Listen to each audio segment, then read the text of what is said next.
Assalamualaikum warahmatullahi wabarakatuh. Bagaimana mengenal Allah itu? Karena ini termasuk ilmu yang penting. Tidak cukup seseorang hanya dengan lisannya dia bertaklid, siapa Rabb engkau? Oh, Allah. Tetapi telahkah kenal dia dengan Allah yang menciptakannya? Kenal dengan ilmu maksudnya, sehingga ilmu itu berbuah keyakinan. Dan keyakinan itulah yang akan menghasilkan keimanan yang kokoh. Bima arafta rabbaka, bagaimana engkau mengenal Rabb engkau? Dengan apa? Nah, maka ini harus tahu kita. Dengan apa kita mengenal Allah? Maka yang pertama adalah bi ayatihi, dengan ayat-ayatnya. Dan ayat-ayat Allah itu dia terbagi kepada dua. Ada yang dinamakan ayat tanziliyah. Ayat tanziliyah itulah dia yang termaktub, yang tertulis di dalam Al-Quran dan Sunnah. Dan yang kedua, ayat yang kauniyah. Itulah dia ciptaan Allah ini. Maka jalan mengenal Allah adalah dengan mentadaburi, mengkaji, merenungi ayat-ayat Allah tersebut. Karena kita tidak akan mungkin mengenal Allah selain dengan cara ini. Kita bukanlah orang yang turun kepada kita wahyu. Tidak, karena wahyu telah terputus. Maka berarti tidak ada jalan bagi kita untuk mengenal Allah kecuali melalui ayat-ayatnya. Apakah yang tanziliyah, di mana dia mengkhabarkan tentang dirinya di dalam Al-Quran dan di dalam hadis-hadis Nabi sallallahu alaihi wasallam. Misalnya Allah mengkhabarkan bahwa dia adalah zat yang maha pengampun lagi maha penyayang. Atau dia mengkhabarkan bahwa dia adalah zat yang memiliki azab yang sangat pedih. Inna batasya rabbika lasyadid. Maka kita mengenal Allah. Dia adalah zat yang maha kuasa. Dia adalah zat yang mengabulkan permintaan setiap orang yang meminta kepadanya. Dan seterusnya. Bahkan hampir-hampir tidak sunyi satupun ayat Al-Quran, kecuali hampir-hampir semuanya diakhiri dengan asma dan sifat Allah. Karena Allah ingin memberitahukan siapa dia kepada hambanya. Maka lihatlah ayat Al-Quran, akan kita temukan umumnya akhir ayat Al-Quran itu terkait dengan sifat Allah. Ada kalanya disebutkan wa huwal ghafurur rahim, wa huwa ala kulli syai'in qadir, dan seterusnya. Sangat banyak sekali menunjukkan bahwa Allah telah memberitahukan kepada hambanya, mengkhabarkan tentang siapa dia. Maka dari sisi ini, ilmu tentang mempelajari makna asma dan sifat Allah ini termasuk ilmu yang agung, ilmu yang mulia. Karena dengan itulah seorang hamba akan mengenal siapa Rabb-nya. Dan ingatlah, husnuzzan, baik sangka kepada Allah itu, dia akan lahir setelah mengenal Allah dengan pengenalan yang benar. Kenapa kita bisa buruk sangka kepada Allah? Betul tak? Kadangkala, atau bukan kadangkala, mungkin sering kita buruk sangka kepada Allah. Kenapa? Karena kita tidak mengenal Allah itu. Misalnya kalau kita butuh kepada pertolongan Allah, butuh kepada karunia-Nya,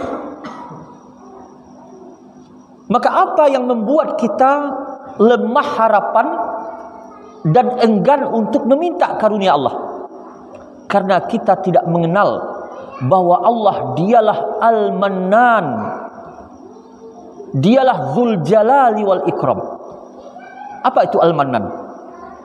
Al-Mannan adalah zat yang sangat banyak pemberiannya, yang tidak terhitung, yang dia memberi bahkan sebelum diminta dia telah memberi.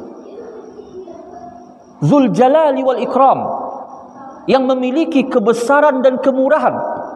Dan makna al-ikram adalah yang memberi, yang tidak pernah takut habis pemberiannya, dan tidak pernah dia berhitung dengan pemberiannya.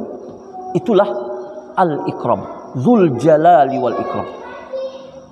Maka kalau kita mengenal Allah, oh inilah sifatnya, maka akan semakin kuatlah harapan kita untuk meminta kepada Allah, dan semakin besar pula husnuzon kita kepada Allah. Maka ayat-ayat Allah di dalam Al-Quran, dalam As-Sunnah, itu ayat-ayat tanziliyah. Kalau kita tadaburi, kita kaji, maka semuanya akan mengantarkan kita kepada pengenalan yang benar tentang Allah. Dan yang kedua, ayat-ayat kauniyah.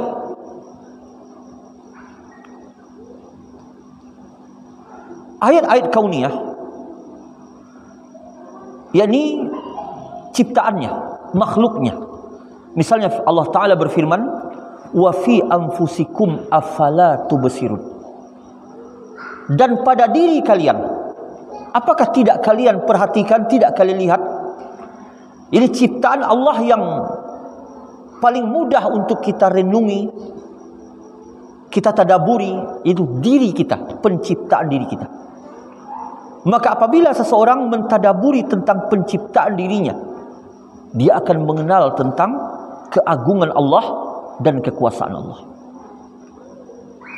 Allah Subhanahu wa taala dalam surat Ali Imran ayat 190, Allah Ta'ala berfirman, inna fi khalqis samawati wal ard wa ikhtilafil laili wan nahar la ayatin li ulil albab. Sesungguhnya dalam penciptaan langit dan bumi, pergantian siang dan malam, maka dalam semuanya itu terdapat ayat, tanda-tanda keagungan kebesaran Allah. Bagi siapa? Bagi ulil albab. Siapa itu ulil albab? Definisi ataupun tafsir dari ulil albab itu apa? Yakni ulil albab adalah yang akalnya lurus, yang fitrahnya selamat. Itulah ulil albab. Akalnya lurus, zu aqlin salim wa fitrah sahih. Itu yang memiliki akal yang selamat dan fitrah yang benar, yang lurus. Artinya di sini, selagi akal itu masih lurus dan fitrah yang ada pada diri seseorang itu masih selamat, masih di atas tauhid, maka tatkala dia mentadaburi alam semesta ini, dia akan menambah keyakinan dan akan menghasilkan keimanan.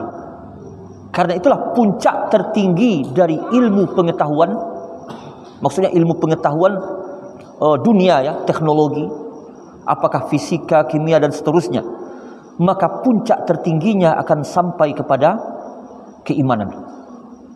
Puncak tertingginya. Sedangkan kaum muslimin telah sampai kepada puncaknya. Adapun orang-orang yang sebelumnya dia bukanlah orang muslim, misalnya orang kafir, tatkala telah sampai pada puncak penelitiannya, baru dia sampai pada keimanan, barulah dia mengatakan, Rabbana ma khalaqta hadza batila subhanaka faqina adzabannar. Artinya orang-orang mukmin telah mengetahui sebenarnya, Rabbana ma khalaqta hadza batila, tidak ada yang diciptakan Allah ini yang sia-sia. Orang mukmin telah mengetahui itu. Setiap penciptaan, itu penciptaan alam semesta ini, ada padanya tanda-tanda kebesaran Allah. Dan setiap mukmin itu telah mengetahui. Adapun orang-orang non-muslim, setelah dia menghabiskan waktu dan usia yang berpuluh-puluh tahun melakukan pengkajian, baru dia sampai pada kesimpulan bahwa keserasian alam semesta ini, keajaiban yang ada padanya, menunjukkan bahwa semuanya ada penciptanya. menunjukkan bahwa semua itu ada penciptanya, bukan kebetulan.